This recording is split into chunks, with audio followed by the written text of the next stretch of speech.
ನೋಡಿ, ಈಗ ನಾನು ಉಚ್ಚಾಟನೆ ಮಾಡಿಸಿದವ್ರು ಯಾರು? ಅವ್ರದಂತೂ ಚುನಾವಣೆ ಇಲ್ಲ. ಇದು ಭಾರತೀಯ ಜನತಾ ಪಾರ್ಟಿ ಚುನಾವಣೆ ಐತಿ. ಮತ್ತು ವೀರಣ್ಣ ಚರಂತಿಮಠರು ನಮ್ಮ ಅತ್ಯಂತ ಆತ್ಮೀಯರು. ನಮ್ಮ ಕಷ್ಟ ಸುಖದಾಗ ಯಾವಾಗಲೂ ನಮ್ಮ ಜೊತೆಗಿದ್ದ. ರಾಜಕಾರಣದಾಗ ನಮ್ಮ ಹಿಂದಿನ ಜೀವನದಲ್ಲಿ ಯಾರ್ಯಾರು ಸಹಾಯ ಮಾಡಿರ್ತಾರೆ, ಯಾರು ಕಷ್ಟದಾಗ ಬಂದಿರ್ತಾರೆ, ಯಾವ ಪಕ್ಷ ನನ್ನನ್ನು ಬೆಳೆಸೈತಿ, ಇವೆಲ್ಲನೂ ಮನುಷ್ಯನ ಬಳಿ ಕೃತಜ್ಞತೆ ಇರಬೇಕು. ಯಾವುದೋ ಒಂದು ಕುಟುಂಬದ ಸಲುವಾಗಿ ನಾನು ಪಕ್ಷಕ್ಕೆ ದ್ರೋಹ ಮಾಡೋದು ಅಥವಾ ನನಗೆಲ್ಲ ಉಪಕಾರ ಮಾಡಿದಂಥ ಜನರಿಗೆ ನಾವು ದ್ರೋಹ ಮಾಡಿದ್ರೆ ರಾಜಕಾರಣ ಮಾಡೋದ್ರಾಗ ಅರ್ಥ ಇಲ್ಲ. ಈಗ ಅವ್ರು ಹೇಳ್ತಾರೆ, ಸಿದ್ದರಾಮಯ್ಯನವರು ಎಂ ಬಿ ಪಾಟೀಲ್ ಹೇಳ್ತಾರೆ, ಮಾನ ಮರ್ಯಾದೆ ಇದ್ರು ಹೋಗಬಾರ್ದು ಅಂತೇಳಿ.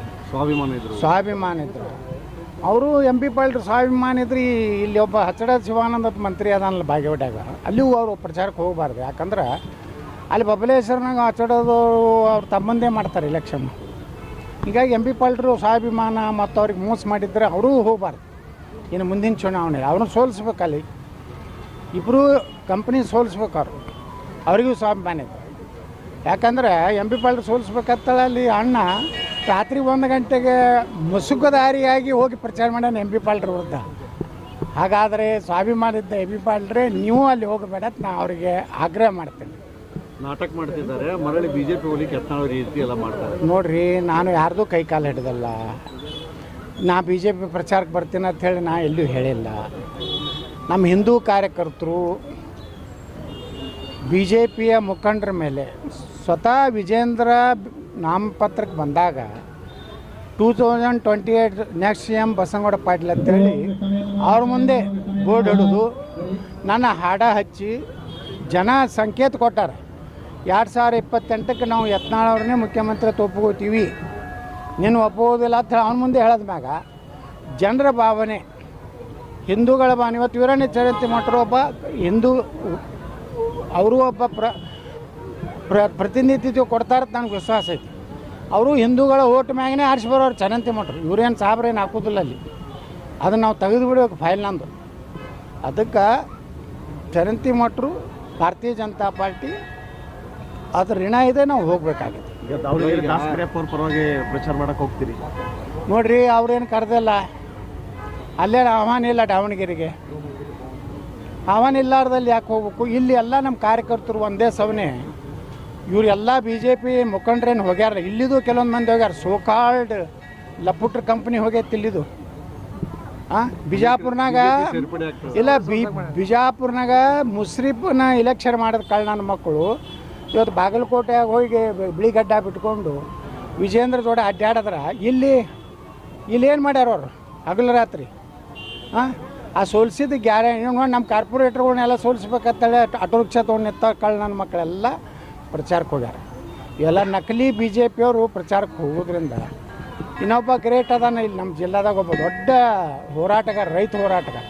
ಅವಾಂತರು ಏನು ಅವ್ನ ಭಾಷಣ ಬಾ ಬಾ ಬಾ ಬಾ ತಾನೇ ಆರಿಸಿ ಬಂದಿಲ್ಲ, ಅಲ್ಲಿ ಹೋಗಿ ಲೀಡ್ ಕೊಡ್ತಾನಂತ ಹೋಗಿ ಹೇಳ್ತಾನೆ ಅಂತ. ಈ ಕಳ್ಳರಿಗೆ ಹಂಗೇನು ಹೋಗೈತಿಲ್ಲ ಬಿಜಾಪುರನಿಂದ. ಇವ್ರು ಹೋಗಿದ್ದಕ್ಕೇನು ಅಲ್ಲಿ ಉದ್ಧಾರ ಆಗೋದಿಲ್ಲ ಬಿ ಜೆ ಪಿ. ಇವ್ರು ಇಲ್ಲಿ ಮುಸ್ರಿಫ್ ಇಲೆಕ್ಷನ್ ಮಾಡಿದ್ದು ಓಪನ್ ಐತಲ್ರಿ. ಮುಸ್ರಿಫಿನ ಜೋಡ ಊಟ ಮಾಡಿದ್ದು, ಅವನ ಜೋಡ ಹೋಟೆಲ್ ಉದ್ಘಾಟನೆದಾಗ ಯಾರ್ಯಾರು ರಾಮನವಮಿ ಮಾಡೋ ಕಂಪ್ನಿ ಎಲ್ಲ ಮುಸ್ರಿಫ್ ಜೋಡನೆ ಕೂತು ತಿಂತಾರಲ್ಲ ಮಕ್ಕಳು, ನನಗೆ ಹೇಳ್ತಾರಲ್ಲ. ಇವರೆಲ್ಲರೂ ಅಲ್ಲಿ ಹೋಗಿನೂ ಚರಂತಿಮಠರು ಸೋಲ್ಸಲಕ್ಕೆ ಹೋಗಿರ್ತಾರೆ ಅವರು. ಯಾಕಂದ್ರೆ ಪಾಪ ಇನ್ನೂ ಸಿದ್ದರಾಮಯ್ಯನವ್ರದ್ದು ಉಪಕಾರ ಕೆಲವೊಂದು ಮಂದಿ ಮ್ಯಾಗ ಐತಿ ಬಿ ಜೆ ಪಿ. ಅಲ್ಲ, ಯತ್ನಾಳ್ ಅವರು ನಾಟಕ ಮಾಡ್ತಿದ್ದಾರೆ, ಮರಳಿ ಬಿಜೆಪಿ ಹೋಗ್ಬೇಕಾಗಿದೆ, ಅದಕ್ಕಿಂತಲ್ಲ ನಾಟಕ ಮಾಡಿರ್ತಾನೆ ಎಂ ಬಿ ಪಾಟೀಲ್. ನಾನು ನೋಡ್ರಿ, ನಾನು ನಾಟಕ ಮಾಡೋ ಪ್ರಶ್ನೆಯೂ ಇಲ್ಲ. ನಾನು ನಾಟಕ ಮಾಡ್ತಿದ್ರೆ ಅವಾಗೇ ಈ ಯಡಿಯೂರಪ್ಪ ಅವರ ಮಕ್ಕಳಿಗೆಲ್ಲ ಕಾಲು ಮುಗಿತಿದ್ದೆಲ್ಲ, ಅಪ್ಪಾಜಿ ಅಂದ್ಬಿಡ್ತಿದ್ದೆ. ಅಪ್ಪಾಜಿ ನೀವೇ ನಮ್ಮ ತಂದೆ ತಾಯಿ ಎತ್ತಿದ್ದೆ. ನಾ ಯಾಕೆ ಅಂದೆ? ನಾನು ಇನ್ನೂ ಅನ್ನೋದಿಲ್ಲ. ನಾ ಬಿ ಜೆ ಪಿ ಸಲಾಗಿ ಹೋಗ್ಲಕತ್ತೀನಿ, ನರೇಂದ್ರ ಮೋದಿಯವ್ರ ಸಲಾಗಿ ಹೋಗ್ಲಕತ್ತೀನಿ, ನಮ್ಮ ಹಿಂದೂ ಕಾರ್ಯಕರ್ತರ ಸಲಾಗಿ ಹೋಗ್ಲಕತ್ತೀನಿ. ಯಾರ್ದು ಕೈಕಾಲು ಮುಗಿದಿಲ್ಲ. ನಾ ಬಿ ಜೆ ಪಿಗೆ ತಗೋತೇಳಿ ಎಲ್ಲಿನೂ ನಿಮ್ಮ ಮುಂದೆ ಇವತ್ತು ಹನುಮಂತೇವ್ರ ಗುಡಿಯಾಗ ನಿಂತೀನಿ. ಯಾವ ಲೀಡರ್ಗಳ ಬಳಿ ಹೋಗೋದಿಲ್ಲ. ಇದು ಹನುಮಂತೇವ್ರ ಗುಡಿಯಾಗ ಹನುಮ ಜಯಂತಿ ದಿವಸ ಹೇಳಕತ್ತೀನಿ. ನಾನು ಬಿ ಜೆ ಪಿಗೆ ತಗೋರತ್ ನಾ ಹೋಗೋದಿಲ್ಲ. ಬಿ ಜೆ ಪಿಯವರೇ ನಾನು ಕರ್ಕೊಳ್ಳೋಂಥ ಕಾಲ ಬರ್ತದೆ. ನನ್ನೇ ಮುಖ್ಯಮಂತ್ರಿ ಅಭ್ಯರ್ಥಿ ಮಾಡೋ ಕಾಲ ಬರ್ತದೆ. ಅದಕ್ಕೆ ಇಡೀ ಕರ್ನಾಟಕದ ಹಿಂದೂ ಕಾರ್ಯಕರ್ತರು ಸಿದ್ಧರಾಗ್ಯಾರ. 2028ಕ್ಕೆ ಕರ್ನಾಟಕದಾಗ ಹಿಂದೂ ಸರ್ಕಾರ ಬರ್ತದೆ. ಈಗೇನು ಗುಂಡಾಗಿರಿ ಇದು ಮಾಡ್ಲಕತ್ತಲ್ಲ ಕೆಲವೊಂದು ಕಡೆ ನಮ್ಮ ಗಣಪತಿ ಮೆಕ್ಕಲ್ ಹೋಗಿ ನಮ್ಮ ಎಲ್ಲ ಸ್ಕೀಮ್ಗಳನ್ನು ಎಲ್ಲ ನಮ್ಮ ಸಿದ್ದರಾಮಯ್ಯ ಹೊರಗೆ ಕೊಟ್ಟಾರೆ. ಸಿದ್ದರಾಮಯ್ಯನು ಏನಾರು ಹಿಂದೂ ಪರವಾಗಿ ಸ್ಕೀಮ್ ಕೊಟ್ಟಿದ್ರೆ ನಾನು ನ್ಯೂಟ್ರಲ್ ಉಳಿತಿದ್ದೆ.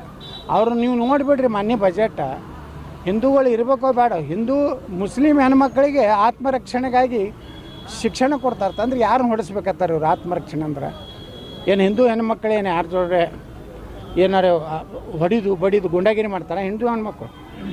ಮುಸ್ಲಿಂ ಹೆಣ್ಮಕ್ಳನ್ನ ಅಲ್ಲಿ ಟ್ರೈನಿಂಗ್ ಕೊಡೋದು ಅಂತ ದುರ್ದೈವ. ಮುಸ್ಲಿಂ ಹುಡುಗರು ಹೆಚ್ಚಿನ ವಿದ್ಯಾಭ್ಯಾಸಕ್ಕೆ ಹೋದ್ರೆ 30 ಲಕ್ಷ ರೂಪಾಯಿ ಕೊಡ್ತಾರೆ. 100 ಪಬ್ಲಿಕ್ CBSE ಸ್ಕೂಲ್ ಮಾಡ್ತಾರೆ. CBSE ಸ್ಕೂಲ್ ಪಬ್ಲಿಕ್ ಎಲ್ಲ ಹಾಸ್ಟೆಲ್ಗಳು ಎಲ್ಲ ಸಮಾಜದವ್ರು ಕೂಡಿರೋಂಥದ್ದು ಮಾಡಬೇಕು. ಈ ಉರ್ದು ಶಾಲೆಗಳನ್ನು ನಿರ್ಮಾಣ ಮಾಡೋದು, ಕನ್ನಡದಲ್ಲಿ ಹೋಗ್ಬೇಕು. ಅದಕ್ಕೆ ಇಂಥ ಮುಸ್ಲಿಮ್ ಒಂದು ಬಜೆಟ್ ಕೊಟ್ಟಿದ್ದರಿಂದ ಯಾವ ಕಾಲಕ್ಕೂ ಕಾಂಗ್ರೆಸ್ ಮಾಡೋ ಪ್ರಶ್ನೆ ಇಲ್ಲ. ಕಾಂಗ್ರೆಸ್ ಕೂಡ ಹೊಂದಾಣಿಕೆಯಾಗಿ ನಾ ದಾವಣಗೆರೆಯಾಗ ರಾತ್ರಿ ಕಾಂಗ್ರೆಸ್ ಯಾರ್ದಾರ ಸ್ವಾಮಿಗಳ ಕಡೆಯಿಂದ ಹೇಳಿಸೋದು, ಶಾಮನೂರು ಭಾಳ ದೊಡ್ಡ ಕುಟುಂಬ, ಅಂಥ ಹಲ್ಕ ಕೆಲಸ ನಾವು ಮಾಡೋದು.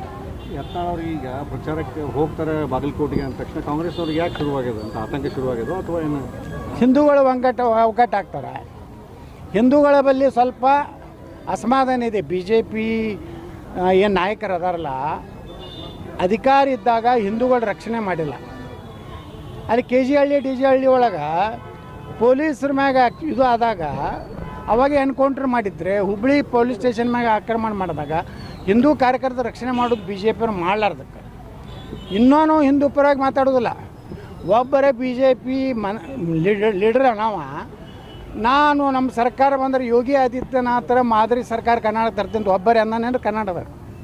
ನಾ ಹೇಳ್ತೀನಿ 2028 ಕೊಡ್ರಿ, ಯೋಗಿ ಮಾದರಿ ಆಡಳಿತ ಕರ್ನಾಟಕದಾಗ ನಾನು ತೊಗೊಂಡ್ಬರ್ತೀನಿ. ಮೊದಲನೇ ಕ್ಯಾಬಿನೆಟ್ನಾಗ 4% ಮುಸ್ಲಿಂ ರಿಸರ್ವೇಷನ್ ತೆಗೆದು ಹೋಗಿದ್ದೀನಿ.